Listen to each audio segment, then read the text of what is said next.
Uno de los retos actuales de la agricultura es dar alimento a una población mundial creciente, que, de acuerdo con las estimaciones, será de 9.200 millones de personas en 2050. Esto va a requerir duplicar la producción de alimentos y para ello pues tenemos que acudir al I+D+I, sobre todo porque será necesario incrementar los rendimientos, pero no solo, sino también mejorar la sostenibilidad de las producciones que se realizan con recursos que son absolutamente limitados, en particular el agua.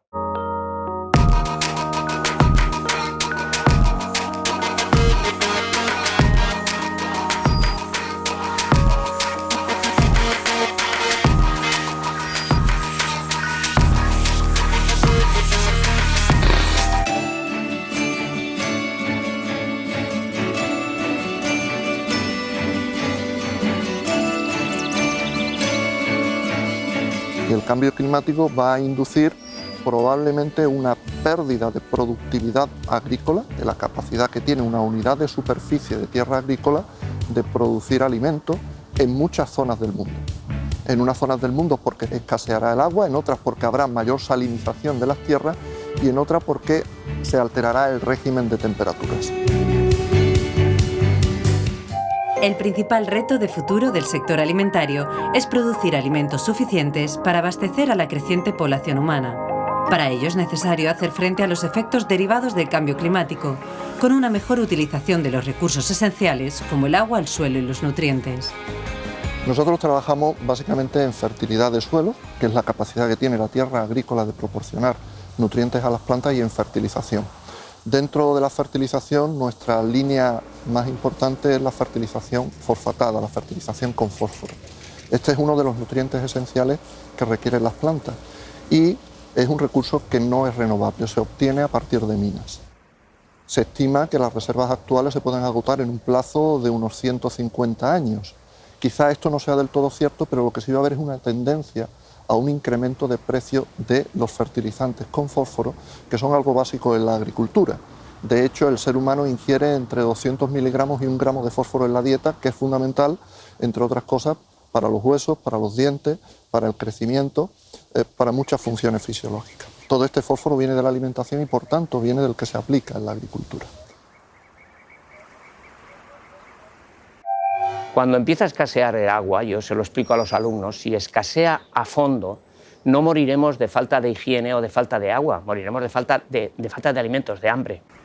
Nuestro papel en investigación es encontrar especies y sobre todo variedades que sean más eficientes en el uso del agua, es decir, que con menos agua produzcan la misma cosecha. Esto en el caso de la viña tiene un interés adicional y es que cuando ahorramos agua normalmente incrementamos la calidad de la cosecha. Y esto se está extendiendo a otras especies hortícolas, por ejemplo, en tomate cada vez se valora más el sabor y el aroma y cada vez lo valoraremos más en otras especies.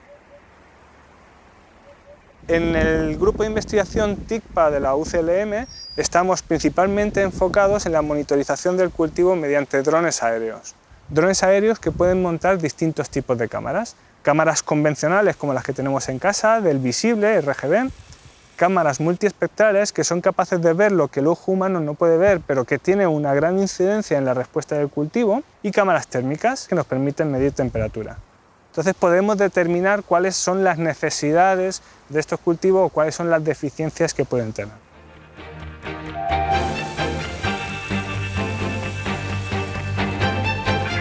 Las nuevas tecnologías permiten realizar una agricultura de precisión para asegurar el futuro de la alimentación, al tiempo que abren nuevas vías de investigación que revolucionarán los alimentos del futuro, modelados según las necesidades y demandas del consumidor. Nuestro objetivo es enriquecer en ácidos grasos omega 3 los productos cárnicos. Las primeras estrategias que se empezaron a utilizar con este objetivo fue el enriquecer los piensos de los animales de abasto con el aceite de pescado. Pero esto daba una serie de problemas, porque estos ácidos grasos tienen una particularidad, es que son muy susceptibles a la oxidación, se oxidan muy fácilmente. Para resolver este problema, una de las estrategias puede ser la microencapsulación.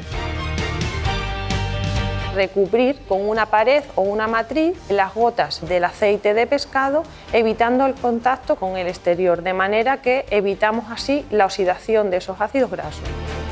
Por un lado, estaríamos beneficiando a las empresas del sector cárnico que están buscando nuevos nichos de mercado y este tipo de producto novedoso podría ser un nuevo nicho de mercado.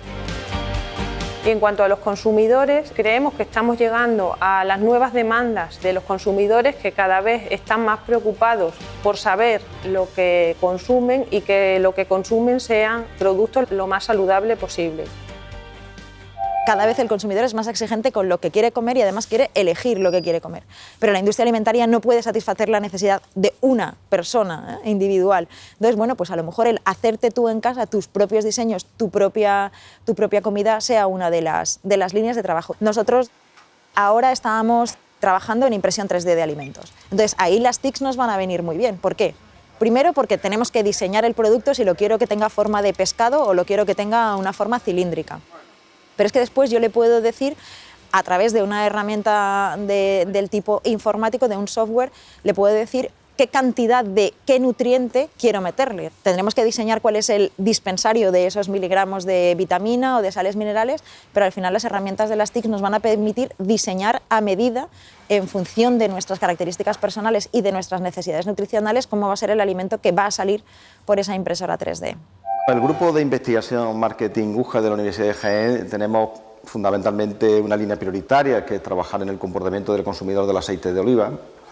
Asumimos que el futuro del sector está fundamentalmente en la medida en que seamos capaces de conquistar consumidores, y eso pasa por un análisis exhaustivo del comportamiento del consumidor, qué es lo que le motiva a comprar, qué es lo que valora, qué es lo que no valora. Nosotros enfocamos 4 líneas. Una, nos interesa mucho analizar el comportamiento de los oferentes también, básicamente del cooperativismo. El cooperativismo es muy importante en España. Aproximadamente el 50% de las industrias almazaras son cooperativas, pero sin embargo tienen una cuota de mercado que supera el 70%. En segundo lugar, hablamos de sostenibilidad y tenemos 2 líneas. Una, trabajamos en aceite de oliva virgen extra ecológico. Sobre todo tratamos de ver por qué no se consume ecológico en nuestro país, siendo el país mayor productor del mundo en ecológico.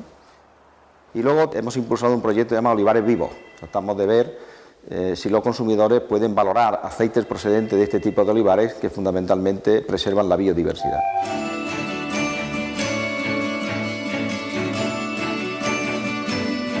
El concepto que tenemos de alimentos del futuro es que se incremente la proporción de nuevos alimentos, alimentos que ya están establecidos, pero que aumente su proporción, como el tema de algas o el tema de insectos, pero los alimentos tradicionales van a seguir copando las mayores proporciones de alimentos actuales, tendiendo hacia variedades mucho más homogéneas a nivel mundial, producto de actividades de biotecnología. A la luz de todos los avances que se están realizando en producción agrícola, quizá no sea necesario simplemente modificar las especies vegetales a través de la mejora, sino que en el contexto de cambio climático actual podemos replantearnos todos los sistemas de producción o muchos de ellos. Hay que considerar que en el año 2050 se estima que habrá 8.000 millones de personas en el planeta.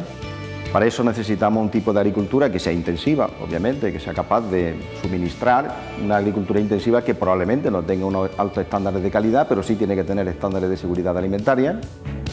Y por otro lado, nos vamos a encontrar con una agricultura que tiene que ser una agricultura que busque más lo local, que trate de mitigar el cambio climático, que preserve contra la erosión, que ancle poblaciones en zonas rurales, que a mi juicio este es un elemento fundamental, sobre todo en Europa y de cara a la nueva política agrícola común, cuál debe ser el objetivo, y básicamente que preserve también la biodiversidad. Las tecnologías de la información también nos van a permitir en la agricultura en general un salto cualitativo, cualitativo y cuantitativo, ¿no? Porque con el Big Data, con el control de los riegos, simplemente ahora que estamos en un problema de sequía fuerte, si puedes saber en qué momento tienes que regar tus plantas para que sea mucho más eficiente, eso te va a permitir controlar mucho mejor los procesos, los recursos naturales, organizarlos mucho mejor, gestionarlos mucho mejor, y para eso las tecnologías también están ayudando. Y ese sería el futuro de la alimentación.